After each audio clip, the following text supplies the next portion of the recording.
আসসালামু আলাইকুম। আমি আপনাদের মাঝে প্রতিদিনকার পাটের বাজার প্রত্যেকদিনই বলে দিই, তাই আবার আপনাদের মাঝে আমি ফিরে এসেছি। আজকে আপনাদের মাঝে পাটের বাজার জানিয়ে দেব যে লাল পাটটা কত টাকা বাজার চলছে সেই সম্পর্কে জানিয়ে দেব, শ্যামলা পাটটা কত টাকা বাজার চলছে সেই সম্পর্কে জানিয়ে দেবো, একদম কম পাটটা যেটা ধরা পাট সেটা কত টাকার বাজার চলছে সেটাও জানিয়ে দেবো। আপনারা যদিও লাল পাট্টার খবর জানতে চান অবশ্যই আমার চ্যানেলটি সাবস্ক্রাইব মারবেন। আমার চ্যানেলের নাম কৃষি সমস্যার সমাধান।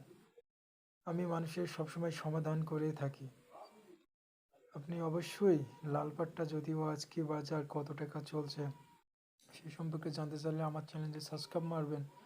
হ্যাঁ, তাহলে অবশ্যই আপনারা জানতে পারবেন যে এই যে ঝুটবান্ধা এই পাটটা, যে বেড়িবান্ধা এই পাটটা কত টাকা রেটে চলছে সেই সম্পর্কে জানতে চাইলে অবশ্যই আপনারা অবশ্যই জানতে চাইলে আমার চ্যানেলটি সাবস্ক্রাইব মারবেন। অবশ্যই জানতে পারবেন আমার চ্যানেলের নাম কৃষি সমস্যার সমাধান। আমি মানুষের সমাধান করে থাকি। কারণ যে লাল পাটটা কত টাকা বাজার, কোথায় কোথায় কত টাকা বাজার রেট রেট দিচ্ছে, কোথায় কত টাকা লাল পাটটা গাড়ি লোড সেই সম্পর্কেও আপনাদেরকে জানিয়ে দেওয়া হচ্ছে। কারণ আপনারা জানতে পারবেন যে লাল পাটটা কত টাকা আজকে আজকে বাজার কত টাকা বিক্রয় হচ্ছে, এমনি শ্যামলা পাটটা কত টাকা আজকে বিক্রয় হচ্ছে এবং ধরা পাটটা কত টাকা আজকে বিক্রয় হচ্ছে আপনারা অবশ্যই জানতে পারবেন। আজকে আপনাদের পাটের বাজার জানিয়ে দেবো। কারণ দেখেন, পাট নিয়ে মানুষের এই পাট নিয়ে বাংলাদেশের কৃষি মন্ত্রণালয় গবেষণা চলছে, সব জায়গায় গবেষণা চলছে, শুধু পাট আর পাট। পাটে কেন এত শিরখাল্লি? বড় বড় ব্যবসায়ী ভাইরা সব সময় গবেষণা করছে কী বিষয়ে, পাট বাংলাদেশের সোনালি আঁশ, আর সেই সোনালি আঁশের কেন এই দুর্গতি? পাট কেন কোনো দেশে পাট পাট যেই বাংলাদেশের যেই সোনালি আঁশ, যে দেশের পাটের দাম হয়, পাট রপ্তানি করে এই সোনালি আঁশ সোনার মতনই দাম দেওয়া হয়, সে দেশে পাটের দাম নাই। তাই পাট সম্পর্কে আপনাদেরকে বোঝাচ্ছি আমি কেন এই সোনালি আঁশে তারা দাম দিচ্ছে না, কী কারণে এই সোনালি আঁশে দাম দিচ্ছে না। আমরা জানি যে ফরিদপুর ভাইরা পাট, তাদের পাট সোনার মতন ঝকঝক, যেমন সোনালি আঁশ যেমন সোনার মতনই ঝকঝকি পাট।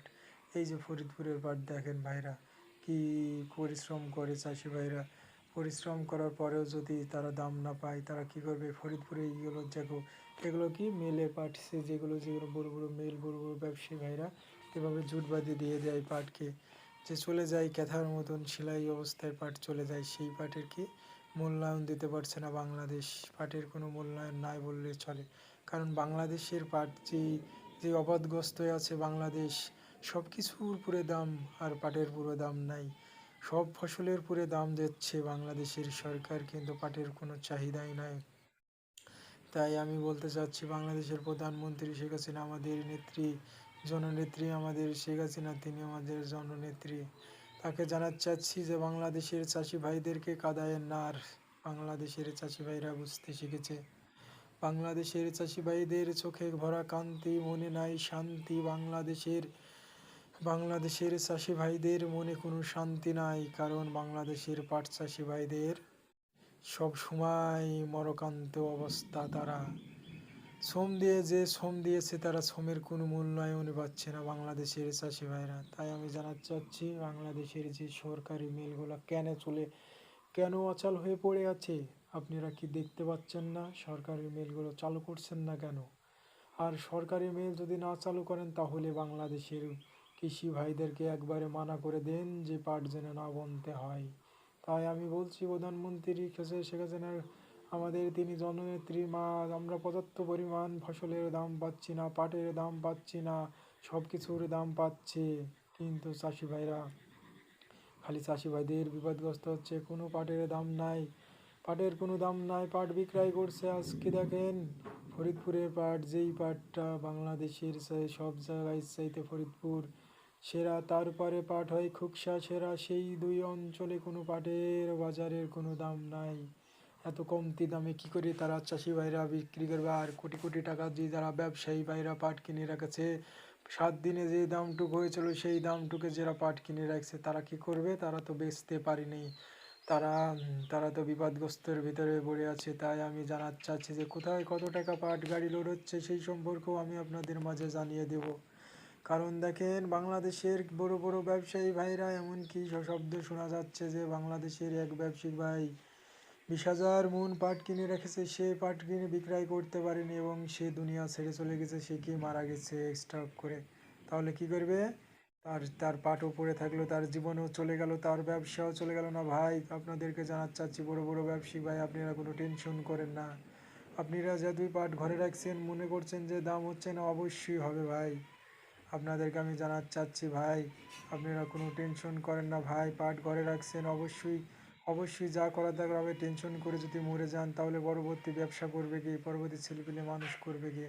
আমি তাই আপনাদেরকে জানাচ্ছি, আপনারা আমাদের ভাই, আপনারা আমাদের আমাদের দেশের আমাদের বাংলাদেশের ভবিষ্যৎ ভাই, বড় বড় ব্যবসায়িক ভাই, আপনারা খবরদার, যা হয়েছে আপনারা কোনো টেনশন করেন না। আপনাদের লস হয়েছে, অবশ্যই এবার লস হয়েছে, হয়তো গতবার আবার পূরণ হয়ে যাবে, তাই টেনশনের কোনো কারণ নাই। তাই জানাতে চাচ্ছি যে এইভাবে যদি আপনারা বড় বড় ব্যবসায়িক ভাইরা স্ট্রোক করে মারা যান তাহলে বাংলাদেশের চাষি ভাইদের কী অবস্থা হবে? বাংলাদেশের চাষি ভাইরা সরাসরি তার মেলে পাট যায় বিক্রয় করতে পারবেন, আপনাদের উসিলায় পাট বিক্রয় করবে। আপনারা বাংলাদেশের ভবিষ্যৎ, আপনারা বড় বড় বিজনেসম্যান, ছোট ছোট মানুষের যতই আপনারা কোটি কোটি টাকা লাভ করেন, কিন্তু ছোটোখাটো মানুষেরা আপনাদের আশায় থাকে। আপনারা যদিও পর্যাপ্ত পরিমাণ দাম দেন, তাই সেই আশায় বসে থাকে। তাই আমি জানাতে চাচ্ছি বড় বড় বিজনেস ভাইদেরকে, আপনারা কোনো টেনশন করেন না, আপনারা টেনশনের কোনো কারণ নয়। পাট আছে, অবশ্যই বিক্রয় করবে, না হলে প্রধানমন্ত্রী আছে বাংলাদেশের প্রধানমন্ত্রী, তিনিকে জানিয়ে দেন আমাদের পাটগুলো যেন সুস্থ দামে তুলে নেয়, আমাদের পাটগুলো যেন যে ন্যায্য দামে কিনে নেয়, সেই সেই কথা বলে জানান, কৃষি মন্ত্রণালয়কে জানান, সবাইকে জানান যে আমাদের মেলে পাটগুলো যেগুলো আছে আমরা বেচতে না পারলে আমরা সেভাবে বিক্রয় করে দেন। অবশ্যই তিনি একটা দাঁড়া নেবে। তাই আমার প্রধানমন্ত্রী শেখ হাসিনাকে জানাতে চাচ্ছি যে বাংলাদেশের যে পাটগুলো আছে ন্যায্য দামে যেন তুলে নেয়, কৃষি মন্ত্রণালয় সেই আলোচনার জন্য আপনাদের একটু মাথা নেয়। আমাদের দেশের বাংলাদেশের সোনালী আঁশ পাট আজকে ফরিদপুরে পাট বিক্রয় হচ্ছে মাত্র, আজকে একটু বাজার ভালো, আজকে বিক্রয় হচ্ছে মাত্র 33 থেকে 3400 টাকা, আজকে 100 টাকা এমন এমন হয়েছে। আজকে গাড়ি লোড হচ্ছে, আজকে খুচরা জেলায় পাট বিক্রয় হচ্ছে 2800 থেকে 2900 টাকা। আজকে আজকে বরিশাল পাট বিক্রয় হয়েছে 2600 থেকে 2700 টাকা। আজকে নওগাঁয় পাট বিক্রয় হয়েছে 2600 থেকে 2700 টাকা। আজকে আজকে বাজার, পাটের বাজার আছে এভাবে বিক্রয় হচ্ছে একটু ভালো। আজকে পাটের বাজার আপনারা আজকে দেখবেন পাটের বাজার একটু ভালো। আপনারা টেনশন করেন না, পাটের বাজার একটু ভালো হতে হতে আজকে যেমন বাড়ছে পাটের বাজার অবশ্যই বাড়বে। যেমন আজকে 100 টাকা বেড়েছে, আগামীতে 100 টাকাও বাড়বে। এরকম করতে করতে হয়তো আমাদের প্রধানমন্ত্রী শেখ হাসিনার কাছে অবশ্যই পুষিয়ে যাবে যে বাংলাদেশের পাটের কোনো দাম নাই, বাংলাদেশের পাট কোনো বিক্রয় নাই, বাংলাদেশের চাষি ভাইরা বিপদগ্রস্তের মধ্যে পড়ে আছে, বাংলাদেশের ব্যবসায়িক ভাইরা বিপদগ্রস্তের মধ্যে পড়ে আছে। তাই আজকে আমি চাচ্ছি কুষ্টিয়ায় পাটের বাজার, পাট বিক্রয় হচ্ছে 2400 থেকে 2500 টাকা এবং কোনো কোনো জায়গায় 2500 থেকে 2600 টাকা এবং কোনো কোনো জায়গায় 2600 থেকে 2700 টাকা। যেটা লাল পাট, সেই পাটটা বিক্রয় হচ্ছে। বাংলাদেশের লাল পাট যে কুষ্টিয়া জেলার পাটটা একটু ভালো দামে বিক্রয় হচ্ছে, কিন্তু ভালো দাম না, এটা ভালো দাম বলে না, এটা নিম্ন দাম। যেটা এখনকার বাজারে, আজকের বাজারে মিনিমাম বিক্রয় হচ্ছে কুষ্টিয়া জেলার যেটা লাল পাট, সেটা বিক্রয় হচ্ছে যে ভালো ভালো ভালো জায়গায়, যেটা কুষ্টিয়ায় কিন্তু সব জায়গায় না। লাল পাট কুষ্টিয়ায় তো সব জায়গায় হয়, কিন্তু সেই কোনো কোনো জায়গায় আছে কুষ্টিয়ার ভিতরে, সে জায়গায় বিক্রি হচ্ছে 2600 থেকে 2700 টাকা লাল পাট। আবার কোনো কোনো আছে যেটা শ্যামলা পাট, সেই কুষ্টিয়ার ভিতরে বিক্রয় হচ্ছে সেটা 2200 থেকে 2300 টাকা। আবার যেটা ধরা পাট, গাড়ির যেটা ধরা পাট, সেই পাটটা বিক্রয় হচ্ছে কুষ্টিয়া জেলায়, সেই পাটটা বিক্রয় হচ্ছে 1800 থেকে 1700 টাকা। এভাবে আমরা পাটের বোঝার বলতে পারি। দেখেন ভাই বাংলাদেশের পাটের কী অবস্থা, এভাবে যদি বাংলাদেশের পাটের অবস্থা হয় তাহলে চাষি ভাই ও ব্যবসায়িক ভাইরা কী করে বাঁচবে? তাই আমি জানাতে চাচ্ছি যে আমার ভাই, আমরা আপনাদেরকে আমি বোঝাতে চাচ্ছি বাংলাদেশের যে অবস্থায় আছে ভাই, এই অবস্থায় যদি থাকে তাহলে বাংলাদেশের মানুষ অবস্থা বিপদগ্রস্তের ভিতর পড়ে যাবে ভাই। বাংলাদেশের পাট সোনালী আঁশ ভাই, আপনারা বাঁচান বাংলাদেশের চাষি ভাইদের, বাঁচান বড় বড় বিজনেস ভাই। বাংলাদেশের প্রধানমন্ত্রী শেখ হাসিনা, তিনিকে জানাচ্ছে যে আমার দেশের তিনি রাজা, আমার দেশের তিনি জননী, আমার দেশের তিনি মা। সকল ব্যবসায়ী ভাই ও চাষি ভাইদেরকে উদ্ধার করেন। আপনি যদি না বাঁচান তাহলে বাঁচাবেন কে?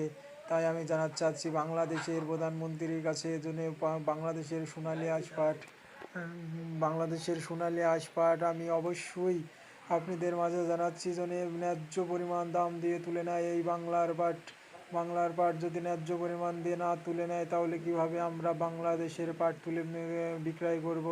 তাই বাংলাদেশের পাট জন্য অবশ্যই পর্যাপ্ত পরিমাণ দাম দিয়ে প্রধানমন্ত্রী শেখ হাসিনার কাছে কামনা করছি যেন পর্যাপ্ত পরিমাণ দাম দিয়ে